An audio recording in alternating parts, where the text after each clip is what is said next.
Hey everybody, Brett Rice with Core Vision Financial Group here today with another episode in our topics on financial items.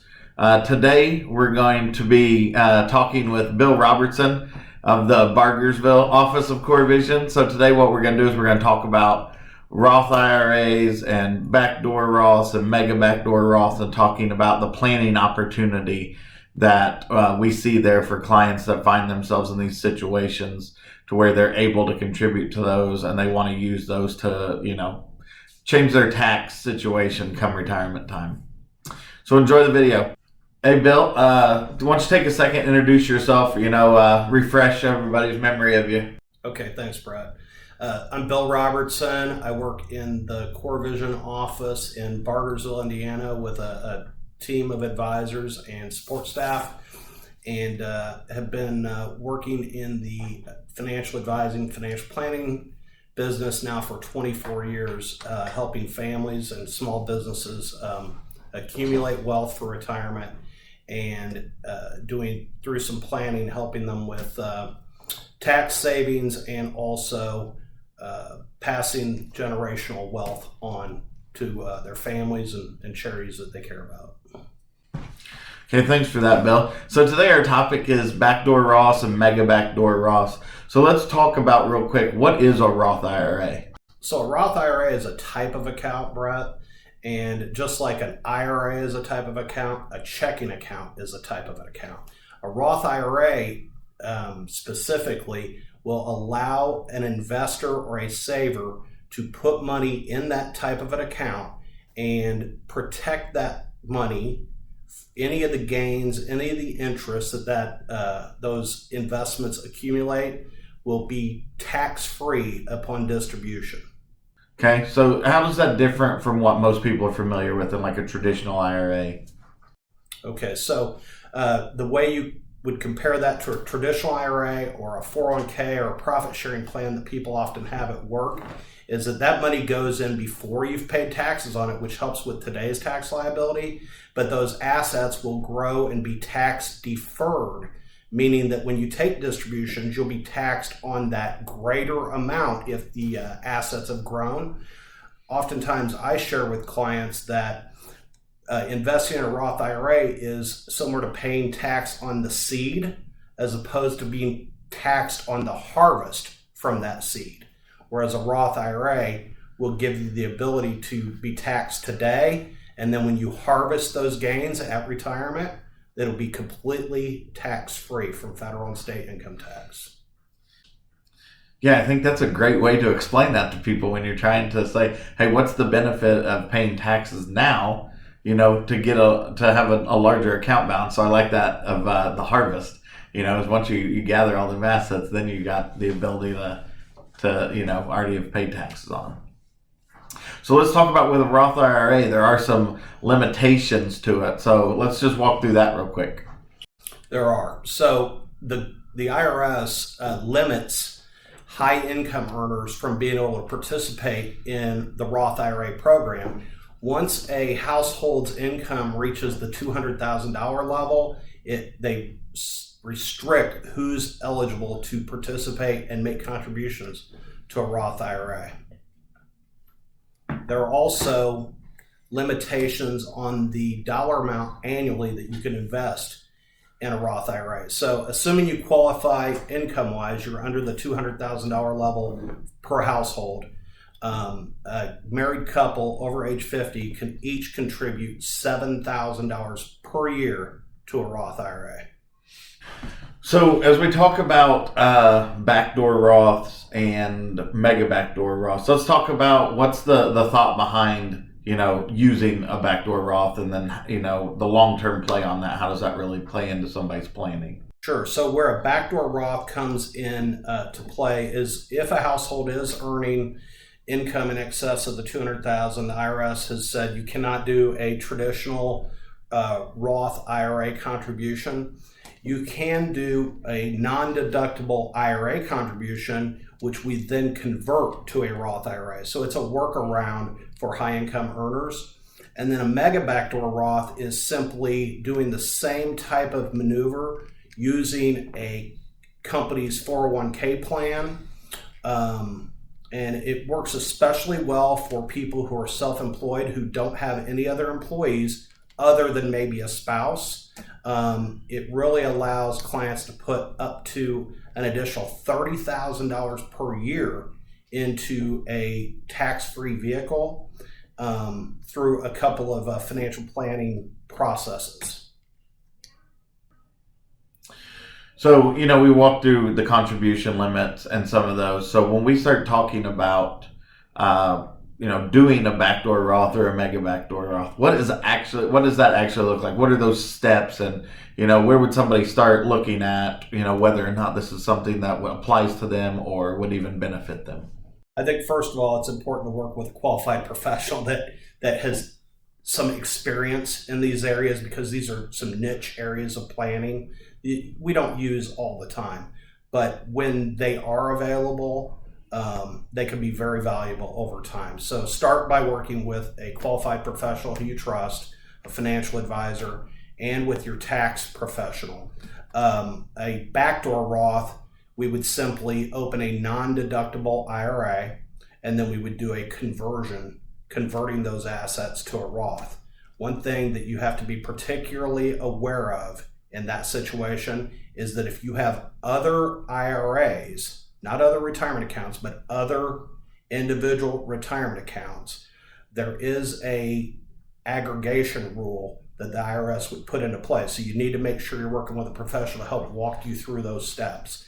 On a mega backdoor Roth IRA, if you work for a large corporation, your financial professional, we would look at your summary plan description from your retirement benefits and determine whether or not you're eligible to do an after-tax contribution to the 401k. That's not a Roth contribution to the 401k. It's specifically called an after-tax contribution. In that scenario, what we would do is we'd have you go ahead and completely take every benefit that's available to you in regards to pre-tax contributions. And this year, I think that's $27,000 per individual. And then your company match would go on top of that. And then whatever is left, we would take $61,000 and subtract your contribution and your company match. That's what would be available for the after-tax bucket within that 401k. What we then do is, once you've filled that bucket, we do what's called an in-service distribution to a Roth IRA that we've established for you outside of that plan. And again, that can be so powerful because it can allow you to put up to about $30,000 per person into a Roth vehicle, which will grow tax-free, and then you'll be eligible to take distributions at retirement, which can often be 20 or 30 years of taking distributions from retirement accounts. It can add up to over $500,000 in additional income in your pocket during retirement. So you just touched on the tax-free basis. Can you talk about how this impacts like a high income earner, right? You got somebody who's over the contribution limit. Where's the really benefit comes from them for them is in adding the third bucket, right? Absolutely. If it's available, being able to just put money into a tax-free bucket, some sort of vehicle that's going to allow you to grow some money tax-free, because once you start taking distributions in retirement, we can take less money from your tax-deferred bucket. And also, if your income relies on Social Security or some other income source from rentals or what have you, then we can keep you in a lower tax bracket because we're not having to take so much from your traditional 401k or traditional IRAs. Those tax savings can really be significant in retirement. So we're doing some distribution planning as we're accumulating assets for your retirement. Yeah, we walked through that example on the board behind you, prior to starting this video, and we talked about that, the difference in income and the amount that you need to take out of your tax deferred account can be significant over the course of your retirement by having a tax-free bucket that allows you to say, hey, I'm going to take some of this money from my tax-free versus my tax deferred. So then you get to decide, really. You have some control over how much you're going to pay in those annual taxes because you're controlling that, because you have more options. A taxable, a tax-free, and a tax-deferred bucket to allow you to piece that together to give you options and allow you to create your own strategy, really, on how you do that. For sure. If it's okay, I'll show you. It's a messy diagram behind me, but trust me, if you're meeting with your financial professionals or a team here at Core Vision, we'd walk you through this and make sure you completely understand it before we implement or recommend a strategy. Let me stand up and show you.